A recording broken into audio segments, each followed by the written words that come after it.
Good morning দোস্ত, good morning tolerance, welcome back to my YouTube channel and দোস্ত exclusive ব্লগে তোমাদের সবাইকে স্বাগত জানাই। তো দোস্ত দেখতে পাচ্ছ গাইস, আমি আছি আনারসের গোডাউনে দোস্ত।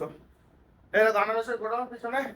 আর আগের দিন তোমরা ব্লগে দেখেছিলে যে আমি ছোট আর প্রতীক তিনজনে কিন্তু আনারস বিক্রি করতে গেছিলাম গাইস, কিন্তু বিক্রি করে এসেছিলাম, অল্প আনারস নিয়ে গেছিলাম।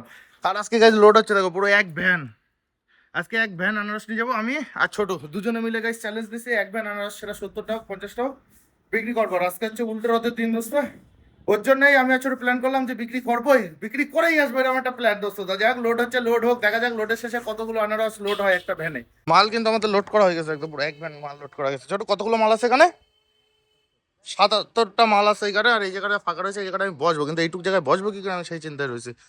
যাক, 77টা মাল আমার বিএমডব্লিউতে রেডি করা হয়ে গেছে, একদম চাঙ্গা হবে। এখন চালি বাঁধা হবে, এই যে দড়ি, দড়িতে চালি বাঁধা হবে, কারণ যদি পড়ে যায় মালের চাপের জন্যই চালিটা বেঁধে আমরা রাস্তা ধরে বেরোবো। চালিও কিন্তু আমাদের বাঁধা কমপ্লিট হয়ে গেছে, দেখো শক্ত করে একদম চালি বাঁধা হয়ে গেছে। তো এইখানে একটা বাঁধন দেওয়া হয়েছে, এইখানে একটা বাঁধন দেওয়া হয়েছে, এইখানে একটা বাঁধন দেওয়া হয়েছে, চালিও বাঁধা কমপ্লিট। এখন ওয়েদার দেখো গাইস, আকাশের ওয়েদার মেঘলা ওয়েদার, যখন বৃষ্টি আসতে পারে তো ছোট্ট চট ভাঁজ করে নিচ্ছে তাবু, কারণ এতে জল লাগলে পুরো শেষ। একদম A1 মাল নিয়ে যাচ্ছে, সব A1 মাল। তো যেন বৃষ্টি না লাগে ওর জন্য গাইজ ওর চটটা সাথে নিয়ে নিচ্ছে। আর আমার বসার জায়গাটা ছোট হয়ে গেছে, দেখো একটুখানি জায়গা হয়ে গেছে, জায়গা কিন্তু আনারা সরাই উপরে তুলে দিয়ে কোনায় বসে পারবানি।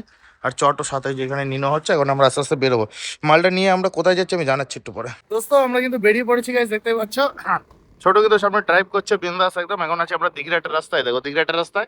তো আমরা যাচ্ছি এখন আস্তে আস্তে আবালসিদ্ধির দিকে দোস্ত। আগের দিন গেছিলাম, তোমরা ব্লগে দেখেছিলে গুমার দিকে, আর আজকে গুমার দিকে যাবো না, সোজা আবালসিদ্ধি যাবো।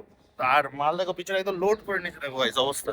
পিছনে মাল একদম লোড করা, পুরো এক ভ্যান মাল। এখানে প্রায় 80 পিস মাল আছে দোস্ত, রাউন্ড ফিগারে 80 পিস মাল, মানে বুঝতে পারছিলাম বোকা বোকা মাল সব। 80 পিস মাল নিয়ে যাচ্ছি, তো দেখা যাক কত বিক্রি করতে পারি, কি বিষয়। এক বোতল জল নিয়ে নিয়েছি সাথে, একটা মাইক। এই মাইকটা আমার লাগবে না, তাও ছোট বলে চর নিচে হবে। তো গাইজ মাইকও নিয়ে যাচ্ছি, মাইকে কি আছে আমি তোমাদের শোনাবো একটু পরে দোস্ত। তো আপাতত আমরা লোকাল থেকে বেরোই, একটু মানুষ সামনে লাগে বোঝাটা ইজ্জতের বিষয় আছে। তো যাই হোক দোস্ত, লোকাল থেকে বেরোই, তারপরে দেখি তোমাদেরও যা শোনাচ্ছি দেখাচ্ছি।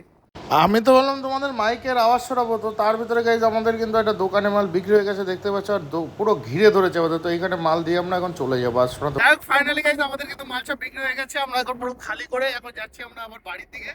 তো অ্যাকচুয়ালি গোলমাল হয়ে গেছে, গোলমাল সব অনেক। হ্যাঁ যত নেওয়া যাবে।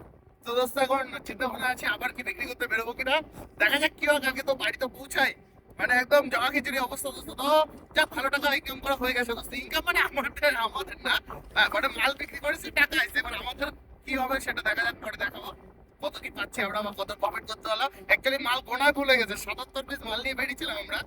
হ্যাঁ, মাল ডেলিভারি দেওয়ার সময় দেখি 73 পিস হয়ে গেছে, 4 পিস কমে গেল। কমানতে কমলো সেটা আমরা বুঝে উঠতে পারছি না।